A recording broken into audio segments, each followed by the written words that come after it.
My name is Alec Plennis. I'm a hybrid athlete, and I'm training for a sub 2:30 marathon while building muscle. As a strength and conditioning coach and fitness content creator, one of the most frustrating things for me in the current landscape is the fear and avoidance-based messaging that we see everywhere. We focus so much on telling people all the things they shouldn't do, the things they should be afraid of, the things that are going to cause injury, that are going to kill their gains. And we don't spend enough time highlighting just how incredible and resilient and robust the human body is. All the crazy things that it can do with consistent graded exposure in practice. You know, as someone who's been running since I was 13 years old, running ultras since I was 16, I was told time and time again that, you know, it's going to be too bulky. Lifting was going to slow me down, and the cardio is going to kill my gains. And you know, after 15 years in this space, it's only just now that we're starting to see hybrid training and hybrid athletes really become popular. And that was in large part due to people who just rejected those notions and said, I don't care, I'm gonna try anyway. And I think that we need more people and more content that is trying to push the limits and explore the things that people said could be done or that should be done. And we need to spend a lot less time and energy telling people what they can't do, what they shouldn't do, and what's too hard. So this project that I'm working on right now, sub 2:30 marathon while building muscle, it's not supposed to be easy. It'd probably be one of the hardest things I've ever done. But the purpose is to put a challenge out there that a lot of people are going to look at and say that's not possible. You can't run that fast in a marathon while building muscle. You can't do it without drugs or PEDs. And I want to use this opportunity and the platform I have to document the journey, show every bit of my training, nutrition, blood work, all the things, all the mistakes that go into accomplishing something like this. And I want to stand out there as a testament to just how amazing the human body is and all the things that are possible with the right knowledge, expert guidance, consistency, and hard work. I've been a hybrid athlete for 13 years now. I've been coaching athletes for over 10. And throughout my time as an athlete, as a coach, I've spent a lot of time ignoring what other people said about what is and isn't possible in fitness. I was told you can't combine strength with marathon running. I was told that I wouldn't thrive on a plant-based diet. I was told I was too young to get into ultra marathons when I was 16 or I would get hurt. And I'm so thankful that I didn't listen to a lot of those people. And I was so thankful that there was a few people out there doing things that others thought were impossible to inspire me to want to go out and try some of those things for myself. And so going after this project to run a sub 2:30 marathon while building muscle, to me, I want to inspire other people who are out there who want to go out and push themselves and do things that maybe people are telling you isn't possible. You know, we live in a culture now of kind of hyper optimization. Everyone wants to do everything perfectly, the optimal training split, the optimal nutrition, perfect sleep, all that. And that's great. I think people should try to do things as well as they can. But I think it also creates a lot of kind of fear and anxiety and paralysis analysis where you have so many choices, so many different programs you could follow, exercises you could do, variables to try to optimize, that I find a lot of people just end up spending so much time, so much energy trying to perfect every little piece of their program before they just put in the right amount of work. So that the purpose of this project for me is to kind of balance some of that evidence-based fitness with the real gritty work that just has to be done. I've been running since I was about 12 years old when I started running the mile in middle school track. And I was never a naturally gifted runner.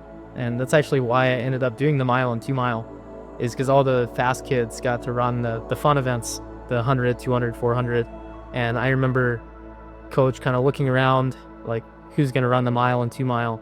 And I was kind of the odd man out. You know, I didn't have anything else I was good at. So I kind of had to fill in the gaps and do the things no one else wanted to do. So I started running the mile and the 2 mile in middle school. Sucked at it. I was always one of the slowest kids. But the cool thing about endurance training is it's very trainable if you just stick with it and put in the work. And so I kept doing that for years and eventually got to be pretty fast. And I ran my first marathon when I was 17, qualified for the Boston Marathon. And at 18, I ran Boston. This was the Boston Marathon in 2013. And I ran a 2:51, which was a PR for me at the time. And I was pretty proud of it. And around that same time, I really started going deep into hybrid training. And I started lifting and gaining muscle and gaining weight. And so I went from, about 135 pound marathon runner running a 2:51 at age 18 to I gained about 40 pounds of lean mass. And I watched my marathon times get slower and slower and slower. And I just kind of resigned myself to the fact that 2:51 might be the fastest that I ever run, and that might be my lifetime PR. And that was okay with me. Running a 3:12, as a hybrid athlete, I thought was pretty good, and also something that I was proud of. But little did I know, I had a lot more in the tank than that. One of the toughest lessons I've had to learn in my journey as a hybrid athlete is that progress is rarely linear. A couple years ago, I found myself in the back of an ambulance. I had just completed a 100-mile mountain bike race. I was getting back into the gym for my first session after that race, and I suddenly thought I was having a heart attack. Called the paramedics. They ran a bunch of tests. Couldn't figure out anything wrong with me. But for the next year, I continued to have these unexplained cardiac symptoms, breathlessness. Every time I would try to run, I legitimately felt like I was going to die. And I spent God knows how much, $15,000, $20,000 doing every test you can imagine. And no one could ever tell me what was wrong. I had doctors telling me that I was crazy or making it up, and it was incredibly frustrating. And throughout that time, in abundance of caution, I was told basically not to train. Of course, I didn't listen to that. I trained, as much as I could. I would train until I felt woozy or felt bad. And over the course of about a year, things gradually got better. But throughout all that time, I was so scared, had so much anxiety about what was going on. Every time I ran, it felt like a gamble. And like I said, I never got an answer. To this day, I don't know what was going on. But after about a year, things had mostly dissipated, and I was going for runs and feeling good again. And I was just so thankful to be out there and just running carefree. And I think over that year, some of me, or a part of me, had to accept, I might run and pass out and die in the woods, and so be it. I'd rather be out here doing that than sitting at home on the couch afraid and not doing it and wishing I was doing it. And so I just kind of went out there and started doing it. And if I go out here and run this mountain and fall over, then so be it. And so that's what I started to do. And I did start to feel better. And I was just so thankful to be out there. And I wanted to be out enjoying nature and having fun with it. And so I found this race out in Switzerland because a bucket list item for me for years. I've always wanted to do a race in the Swiss Alps. And so I found this race, all uphill marathon to the top of the glacier in the Swiss Alps. And I started training for this a couple years ago. And I was doing all uphill running to specifically train for this race. And as I trained, I realized that uphill running was a lot of fun, felt good. I just kept running more and pushing harder and having fun and being thankful to do it. And eventually I was running more than I had ever run in my entire life, which was crazy to have gone from, sitting in the back of an ambulance thinking I just had a heart attack to a year later running more than I ever had. Training for this uphill marathon in Switzerland was crazy. But I got through this year of training, a lot of uphill training, a lot of really difficult high mileage training for this race. and I felt so good. I was so happy with the progress I made, but I didn't really have a sense of how fast I really was because it was all uphill. And so I just decided, let's just test it.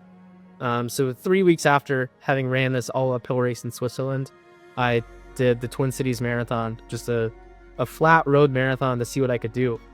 And I was not expecting to run as fast as I did, but I ran a 2:49, which at 40 pounds heavier than I was when I ran my PR in Boston as a teenager. I took 2 minutes off of that time, just seemingly out of nowhere. In hindsight, the work had been done. I'd been training for that race, but it was a huge just shift in belief for me, because for years I thought 251 was as fast as I was ever going to be. And then I kept gaining weight. We kept getting slower, and thought, that's kind of it for me. And then to go through this period of struggle of not running and not training and getting back into it, finding a new appreciation just for the love of the sport.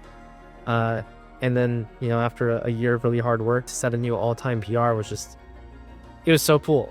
And it really kicked off a new chapter for me and a new phase of training for me, where some of the beliefs I had about what was and wasn't possible for me just completely shifted. And I've been training harder than ever since that moment. And so for the last couple of years, I've been pushing my marathon training harder. I've been pushing the limits of hybrid training harder, and the results have been phenomenal. I ran a 2:40 marathon last month, so 11 minutes faster than my college PR from back when I was a teenager. And so right now I'm just excited to keep that momentum going. And based on my experience training for the 2:40 marathon, everything I've experienced the last couple of years, I don't think I'm close to done yet, and I think 2:30 is possible.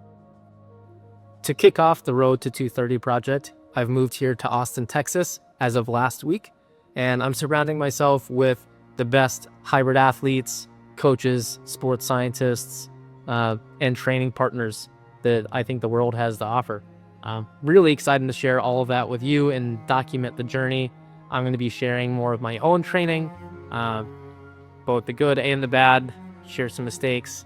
I'm going to be interviewing and training with top athletes, coaches, and sports scientists, doing educational deep dives as I run myself as a guinea pig through tests like VO2 max tests and blood lactate testing, get detailed blood work done.